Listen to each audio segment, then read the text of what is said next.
Alright, as promised, a owner review of my 2012 Buick Regal GS. And I always seem to come out on days when it's really windy, so I have to apologize if there's a lot of wind noise. And I guess we'll just start at the front here with the 4-cylinder direct injected LHU 4-cylinder Ecotec Turbo. And it's a little dirty, but pretty much all stock. I haven't done anything. The only thing I've done is a K&N, and that's pretty much it. It needs a bath. It's been raining and a little leery about trying to spray the engine down. So I'll probably do that eventually, but for now it's holding up. Gets me from point A to point B. It's my daily driver. Do a quick walk around. Just the front.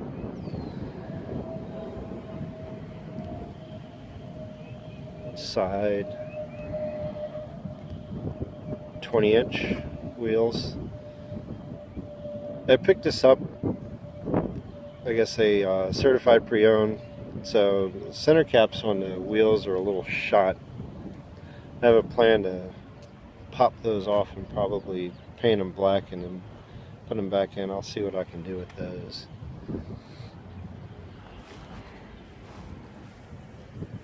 Here's what the back looks like. Another thing that's a little hard to clean is these exhaust ports.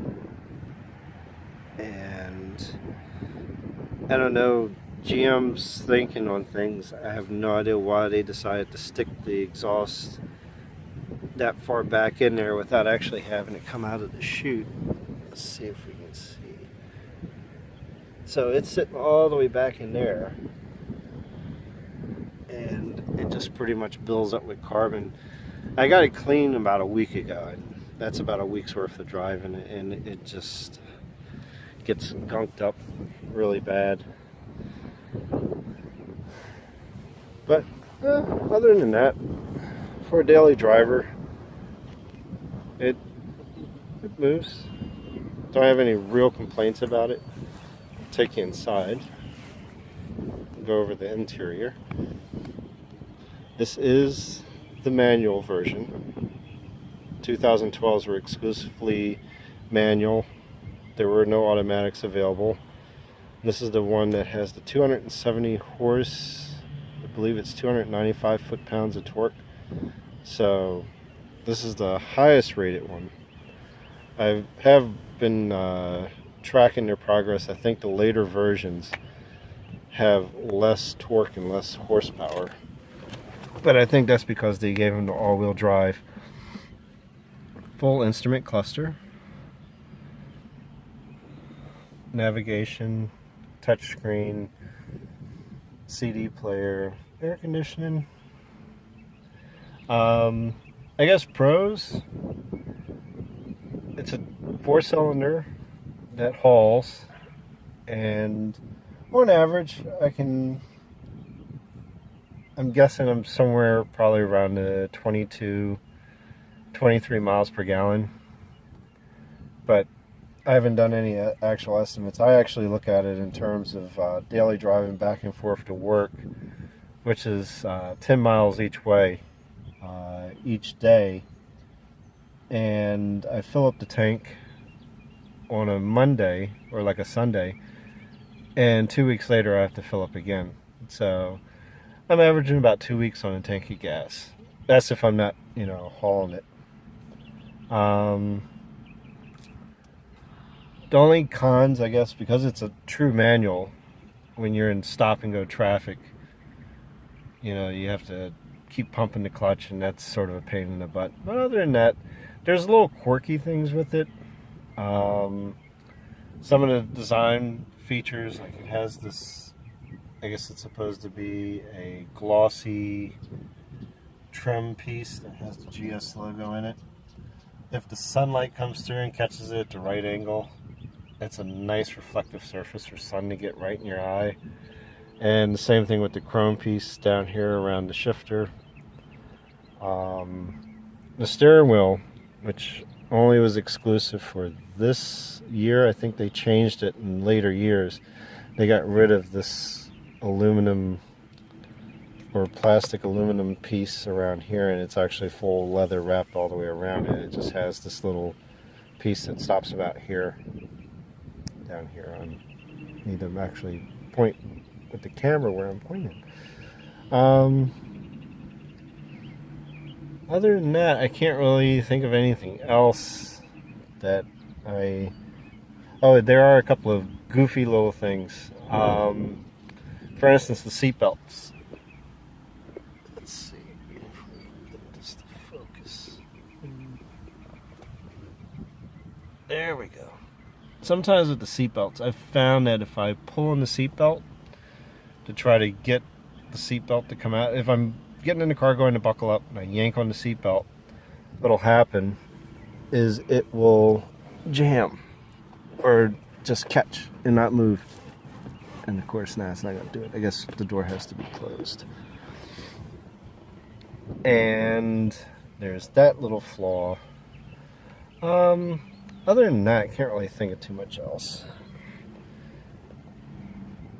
I guess everybody would probably want to hear what it sounds like. I haven't done anything to the exhaust. It's just pretty much stock exhaust. But I guess let's start it up.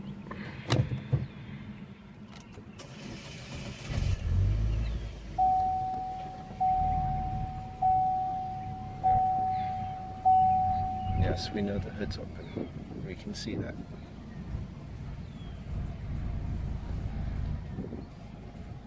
Take a quick run through the trip computer here. Trip 1, trip 2, fuel range. It's saying I'm averaging 19.9. I guess 20. I haven't reset this, so I don't know if it's actually accurate. I just usually reset the trip counter. I'm at, as you see, 47,477. So it's not a spring chicken, but I mean, it's not completely dogged. Yeah, my average vehicle speed is 21 miles an hour. Well, and we'll just leave it at that. It has this timer, never played with it. So, yeah. This is I guess the earliest version of the trip computer. The newer versions of the GS, most of the gauges are all digital. I don't think I'm a fan of that. I actually like the old school analog gauges where you actually get a real gauge. Here, let's go out and hear what it sounds like, Brian.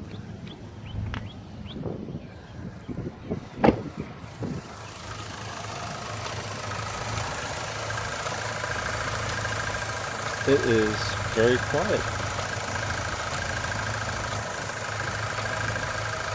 It's not like a huge, clunky, noisy engine. It's very subdued, very quiet.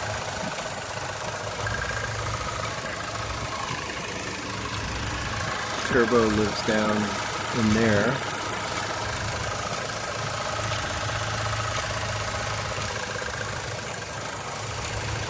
Computer, battery. I did experience one problem, and one day I was driving into work and it felt like the boost had gone completely away, and what ended up happening is they told me that the cam position sensor, which is here, had gone bad, so they replaced that, and there was a problem with the turbo where the oiling system on the turbo was leaking, so they replaced the turbo. That's why it looks a little bit shinier than the rest of the engine. And that was done back in, I believe, February.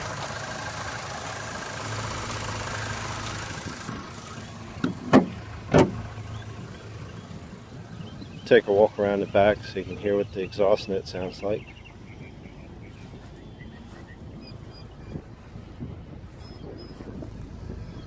Which there really isn't a whole lot of exhaust net.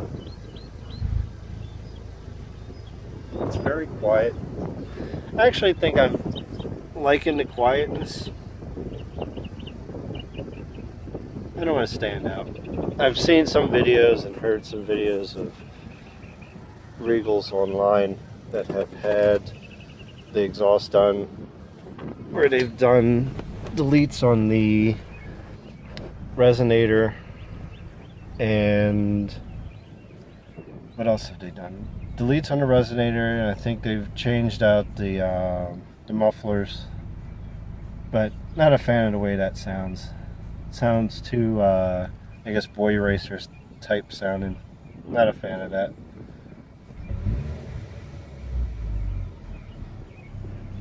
Yeah, let's lower you down here.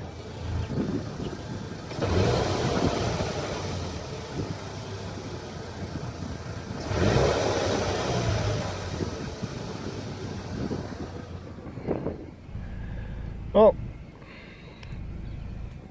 I hope you enjoyed the review. If you have any questions or comments, please comment, and I do read the comments. I'll answer any questions you may have. If there's anything in particular that you want to see, any questions about, just reach out and ask. And go through here. Let's see. Go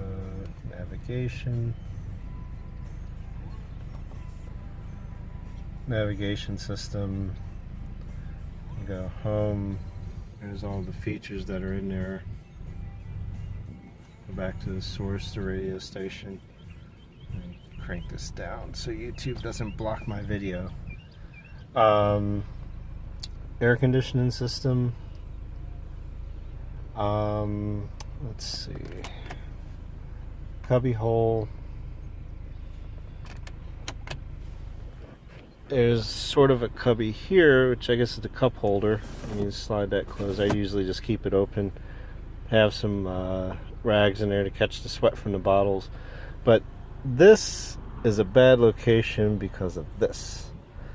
And I'm guessing the previous owner, the nice little shuttle station here, when I picked it up, the areole in here, around here, I have to actually get the, I guess, the service manual to take this apart and clean in there. There's goo in there, which I'm assuming, because this is so close to the shifter, they knocked the soda over and it's all gummed up.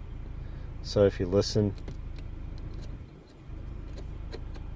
everything is like sticky and grindy when you first touch it, and some of the buttons, you don't have that nice little feedback.